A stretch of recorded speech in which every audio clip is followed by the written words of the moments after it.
General Motors built some of the fastest, most terrifying machines ever to roll off an American assembly line.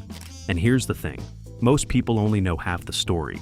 Everyone talks about the Corvette, everyone remembers the Chevelle, but GM's speed legacy runs so much deeper than the greatest hits. From turbocharged Buicks that embarrassed Ferraris to all-aluminum Camaros that Chevrolet itself tried to hide, this is the full picture.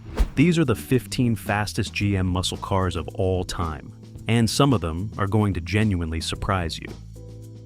Number 15, the 1970 Oldsmobile 442 W30.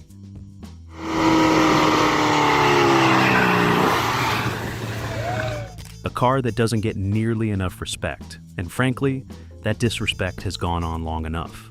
The 1970 Oldsmobile 442 W30 was one of the most brutally effective street machines of the entire muscle car era, and most people walk right past it at car shows without a second glance. That is a tragedy of the highest automotive order. The W30 package took the 442's already serious 455 cubic inch V8 and turned the dial all the way to the right. Oldsmobile engineers added a hot camshaft, an aluminum intake manifold, low-restriction exhaust manifolds, and the car's secret weapon, a factory cold air induction system that used functional hood scoops to pull ambient air directly into the engine. Cooler air means denser air. Denser air means more power, and more power means the guy in the lane next to you is about to have a very bad afternoon. Official horsepower was listed at 365. Nobody believed that number then, and nobody believes it now. Real-world testing put the W30 closer to 400 horses, with torque figures that hit 500 pound-feet, and arrived so low in the rev range that the rear tires barely had time to react before they were already spinning. Car and Driver tested a 1970 W30 and recorded a quarter mile of 13.69 seconds at over 100 miles per hour. That made it faster than most Chevelles, most Chargers, and most cars wearing badges that got a lot more attention. The 442 W30 was quiet about what it could do. The competition usually found out too late. Number 14, the 1969 Chevrolet Camaro COPO 427.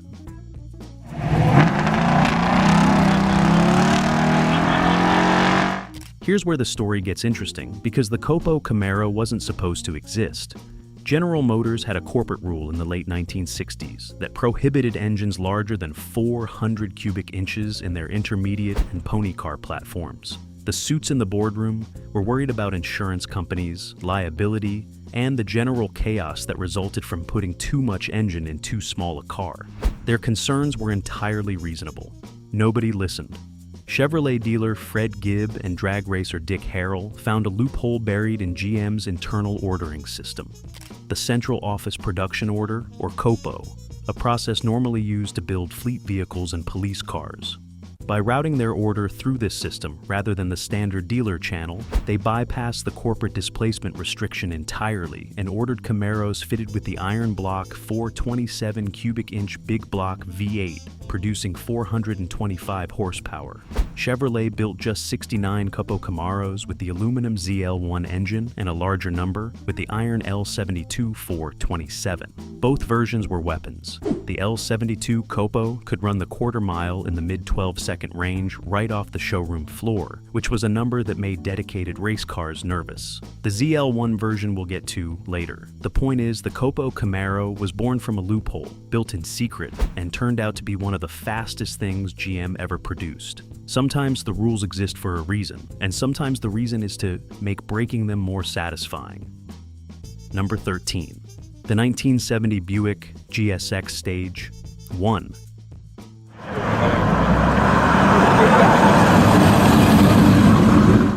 Nobody expected this. That's the whole point. In 1970, when the muscle car wars were at their absolute peak, when every gearhead in America was arguing about Hemis and LS6s and Ram air engines, Buick walked into the room, set their coffee down, and quietly built the car with the highest torquey rating of the entire era. 510 pound-feet of torque. From Buick. The brand your grandfather drove to church. The GSX Stage 1 carried a 455 cubic inch V8 that made an official 360 horsepower, a number that was conservative to the point of fiction.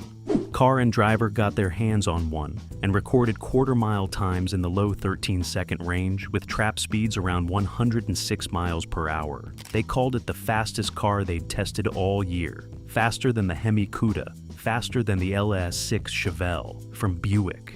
The GSX came dressed in Apollo white or Saturn yellow, with bold black stripes and a hood-mounted tachometer that meant serious business. It looked aggressive, it looked purposeful, and it had absolutely no right being as fast as it was, which is exactly what made it so magnificent. Buick only sold 678 GSX models in 1970, and fewer than 400 of those were Stage 1 cars. The muscle car world wasn't ready for a luxury brand to this thoroughly embarrass the competition. Buick didn't care. They built it anyway, collected their glory, and then quietly went back to building comfortable sedans. Respect. Number 12, the 1987 Buick GNX.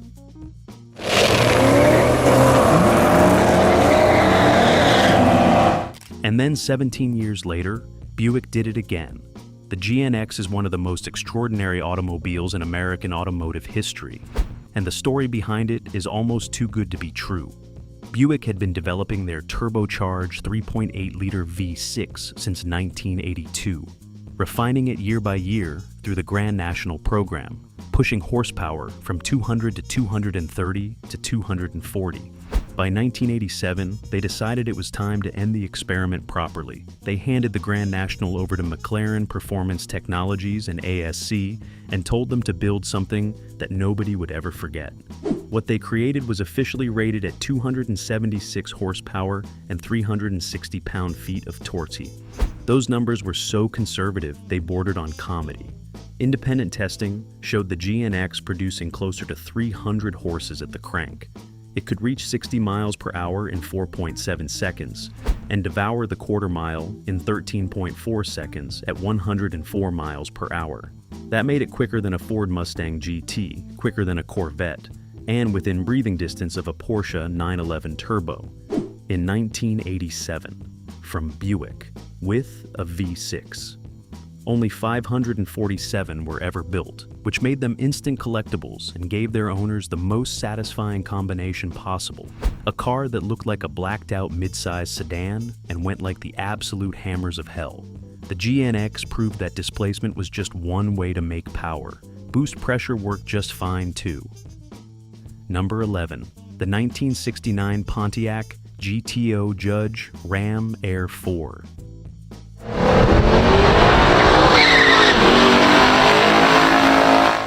Pontiac invented the muscle car in 1964. By 1969, they were determined to prove they could still build the fastest version of the thing they invented.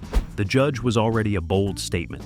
Loud graphics, wild colors, a rear spoiler that announced intentions before you could even read the badge. But when buyers checked the Ram Air 4 option, they got something that could back up every bit of that attitude and then some. The Ram Air 4 was a 400 cubic inch V8 with specially ported cylinder heads, an aggressive camshaft, free-flowing exhaust, and an induction system that fed cold outside air directly into the engine under hard acceleration. Pontiac listed it at 370 horsepower. Real-world dyno testing told a different story, with actual output closer to 430 horses.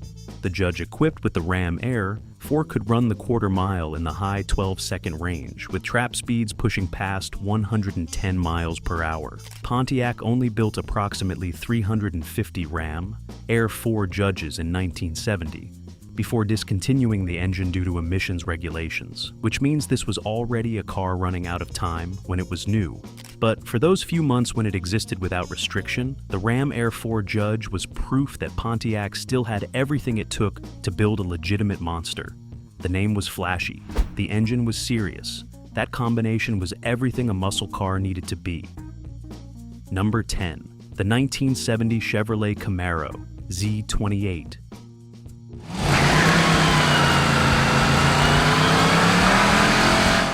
People hear Z28 and they think horsepower. But the 1970 Z28 story isn't really about horsepower at all. It's about something more interesting, a small block engine that could humiliate big blocks through sheer mechanical brilliance. The Z28 carried a 360 cubic inch V8, which was actually undersized compared to most of its competition. But this engine was built differently. Solid lifter camshaft, high compression pistons, 4-bolt main bearing caps, large port cylinder heads, and a Holley carburetor feeding the whole thing like it had a personal grudge against the rev limiter. Official output was 360 horsepower, which was honest money for a small block in 1970. What the Z28 could do that the big blocks couldn't was rev. This engine wanted to live at the top of the tachometer, and it rewarded drivers willing to keep it there. 0 to 60 came in under 6 seconds. Quarter-mile times clicked off in the low 14-second range. But the real magic was in the chassis. Stiff springs, upgraded shocks, front and rear sway bars, and quick ratio steering that let the Z28 carry corner speeds that heavier, more powerful cars couldn't approach. The Z28 was the thinking man's Camaro. While everyone else was arguing about cubic inches, Chevrolet engineers were quietly proving that balance, precision, and mechanical sophistication could be just as devastating. They were right. Number 9, the 1996 Chevrolet Impala SS.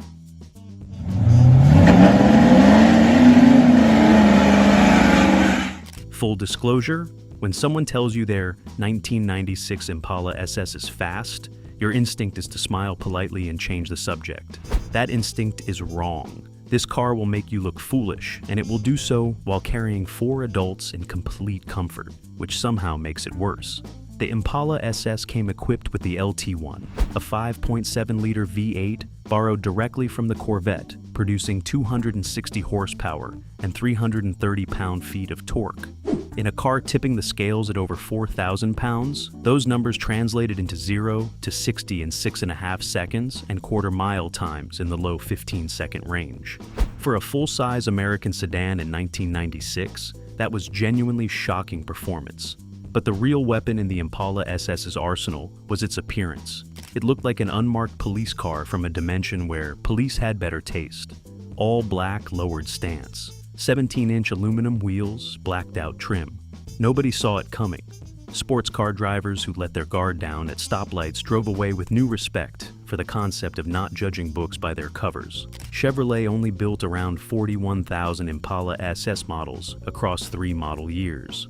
They're common enough to find, but rare enough to matter. This was GM proving that muscle didn't require 2 doors or a racing heritage.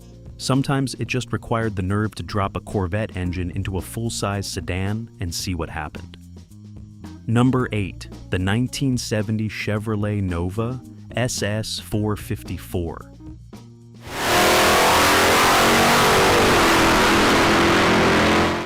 If the Impala SS was a sleeper, the 1970 Nova SS with the 454 cubic inch big block was something closer to a barely contained catastrophe wearing sensible shoes. This was perhaps the most extreme power-to-weight equation GM ever put on a public road, and the fact that it was street legal remains one of automotive history's great technical oversights. The Nova was a compact, small, light, and completely unremarkable looking. Chevrolet dropped the LS 454 into it, the same engine that terrorized people in the Chevelle, and the result was a car that weighed roughly 3,200 pounds with nearly 450 horsepower trying to get out. 0 to 60 happened in under 5.5 seconds. Quarter-mile times dipped into the 13-second range with trap speeds over 100 miles per hour. The chassis, to put it diplomatically, was not designed for this. The front suspension was overloaded. The rear axle was fighting forces it was never meant to manage. The brakes were adequate for a Nova. They were not adequate for this Nova. The result was a car that could accelerate with absolute savagery, and then remind you, quite firmly, that stopping and turning were also things that sometimes needed to happen. Insurance companies identified the 454 Nova quickly and responded accordingly. Premiums were brutal. Young buyers were effectively priced out of ownership, which was probably the only thing standing between this car and a significantly higher accident rate. The Nova SS 454 was the muscle car equivalent of a wolf in a house cat's body, and that's meant as the highest possible compliment. Number 7. The 1989 Pontiac Turbo Trans Am 20th Anniversary. In 1989, the fastest production car sold in the United States was not a Corvette. It was not a Ferrari. It was a Pontiac Trans Am with a turbocharged Buick V6 under the hood, and it could hit 153 miles per hour without a speed limiter in its way. Let that settle for a moment. The 20th anniversary Turbo Trans Am was built to celebrate the Trans Am's role as the Indianapolis 500 pace car, and Pontiac did not approach this assignment casually. They took the Buick 232 cubic inch turbocharged V6, fitted it with a Garrett I Research T3 turbocharger, an intercooler mounted behind the radiator, and a sequential fuel injection system that was genuinely advanced technology for the time. Official output was 250 horsepower. Real-world tests suggested the number was closer to 300. 0 to 60 came in 4.6 seconds. The quarter mile fell in 13.4 seconds at 101 miles per hour. In 1989, those were numbers that embarrassed exotic sports cars from manufacturers who would prefer not to be named in this context. Only 1,555 were ever built, with 40 hardtops and three convertibles, making the rarest versions almost mythological. This car existed at the intersection of turbocharger technology, Pontiac heritage, and Indianapolis racing history. It was lighter than a V8 Trans Am by about 100 pounds, handled better because of it, and went faster than anyone had any reasonable right to expect from a Pontiac in 1989. Extraordinary machine. Number 6. The 1970 Pontiac GTO 455 HO. The GTO invented the muscle car. The 455 HO version sent it off in appropriate style. By 1970, Pontiac was done being subtle. They dropped the largest engine ever fitted to a GTO, a 455 cubic inch V8 in high output configuration, and created a car that made 400 horsepower and 500 pound-feet of torque with an attitude that suggested it wasn't particularly interested in your opinion about any of this. The 455 HO pulled hard from idle. This wasn't a high-revving screamer that needed to be wound out to find its power. This was a torque monster that launched with authority from the very bottom of the rev range and kept pulling all the way to redline. 0 to 60 came in under 6 seconds. Quarter-mile times hovered in the 13-second range. For a car the size and weight of the 1970 GTO, that was remarkable. Pontiac surrounded that engine with bold styling. The Judge package brought wild colors and graphics that made absolutely sure nobody missed the point, and built the 455 HO GTO right at the moment when tightening emissions regulations were already making the future of big block performance visible on the horizon. The 455 HO GTO wasn't just fast, it was historically significant. This was the car that defined what the original muscle car could be at the absolute peak of the era. And then the era ended, and took cars like this with it.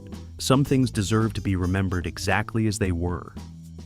Number 5. The 1969 Chevrolet Corvette L88.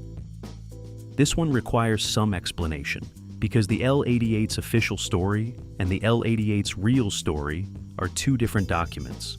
Officially, the L88 was a 427 cubic inch big block V8 producing 430 horsepower. That was the number Chevrolet put in the brochure, and it was, to be blunt about it, a lie told to keep insurance companies and safety regulators from having complete cardiac events. Real-world dyno testing put actual output closer to 500 horsepower. This was a race engine wearing a streetcar costume, and the costume wasn't particularly convincing. The L88 featured aluminum cylinder heads, a radical solid lifter camshaft, massive valves, 11-to-1 compression ratio that demanded premium racing fuel, and an idle so lumpy and aggressive that it shook the entire car while sitting still. Chevrolet actively tried to discourage people from buying it. They deleted the radio, deleted the heater, and listed warnings in the ordering materials suggesting this engine was not intended for street use. None of that stopped anyone. In the Corvette's relatively lightweight body, the L88 was devastating. 0 to 60 happened in around 5.5 seconds. Quarter-mile times clicked off in the low 13s. Top speed in properly geared examples exceeded 140 miles per hour, which was a number that demanded a level of tire technology that 1969 simply didn't possess. Chevrolet built approximately 216 L88 Corvettes in 1969. Today, they're worth $500,000. That price is earned. Number 4. The 1970 Chevrolet Chevelle SS LS6. There is a short list of cars that can genuinely claim to have defined an era. The 1970 Chevelle SS LS6 is on that list, near the top. In bold letters, 450 horsepower, 500 pound-feet of torque, the highest factory horsepower rating of the entire muscle car era.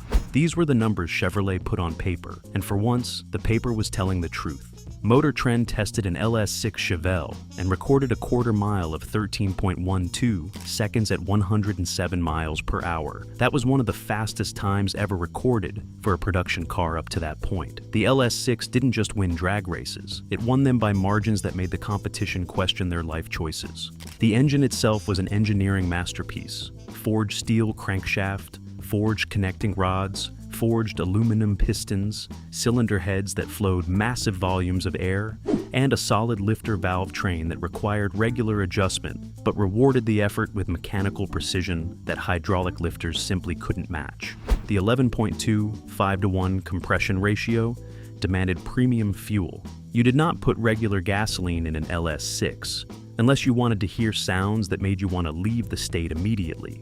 Chevrolet built approximately 4,000 LS6 Chevelle in 1970 before canceling the engine entirely in 1971 due to tightening emissions regulations. 4,000 cars, that's all. The fastest production muscle car of the golden era existed for a single model year and then disappeared. The legend, however, has had considerably more staying power. Today, an original LS6 Chevelle commands prices north of $300,000, and nobody argues that it isn't worth every cent. Number 3. The 1969 Chevrolet Camaro ZL1. 69 cars. That's how many ZL1 Camaros Chevrolet built in 1969. 69. There are probably more people reading this script right now than there are ZL1 Camaros in existence. This was not a production car in any meaningful sense of the phrase. This was a factory race car that had somehow acquired license plates. The ZL1 engine was the all-aluminum version of the 427 cubic inch big block, which sounds like a minor technical detail until you understand what it meant. The aluminum block saved nearly 100 pounds compared to the iron version, shifting weight distribution toward the rear and making the Camaro's nose lighter and more responsive. The engine produced an officially rated 430 horsepower. The real number was north of 550, and with proper tuning, credible sources suggested it could touch 600. Quarter-mile times in the low 12-second range were achievable bone stock. With minor tuning, times dipped into the 11s. The National Hot Rod Association took one look at the ZL1 and immediately reclassified it, effectively banning it from competing against standard Camaros and stock Eliminator. Insurance companies either refused to cover it or charged premiums that made the car's original price, over $7,500, which was more than 2 Corvettes, seem modest by comparison. The ZL1 Camaro was everything excessive about the muscle car era, concentrated into one machine. It was impractical, expensive, almost impossible to insure, and capable of performance that made professional racers pay attention. Today, a ZL1 Camaro sells for over $1 million at auction. That price tells you everything you need to know about what 69 cars and 550 horsepower means to the people who understand the history. Number 2. The 1998 Pontiac Trans Am WS6. By 1998, the F-body platform had been around for decades, and GM was quietly preparing to kill it. Nobody quite realized at the time that they were watching the final act of something irreplaceable, and Pontiac, to their enormous credit, made absolutely sure the curtain call was worth remembering. The LS1 V8 had arrived, and it changed everything. 5.7 liters of modern overhead valve engineering, producing 325 horsepower and 350 pound-feet of torque in a package that was lighter, more reliable, and more powerful than anything the F-body had carried before. In the Trans Am WS6 package with functional ram air induction through a working hood scoop, performance exhaust, and specific engine tuning, that number climbed higher, and the throttle response sharpened to something close to violent. 0 to 60 came in 4.6 seconds. The quarter mile disappeared in the high 12-second range at over 110 miles per hour. Those were Corvette numbers. The Trans Am WS6 cost half what a Corvette did. The math was genuinely difficult to argue with. The WS6 package added stiffer springs, thicker anti-roll bars, and tuned dampers that made the Trans Am handle with a confidence that its predecessors could only approximate. The brakes were massive. The 6-speed manual transmission had short, precise throws that made every gear change feel purposeful. The exhaust note, that LS1 growl mixing with the Ram air intake howl, was a sound that people who heard it in 1998 still think about today.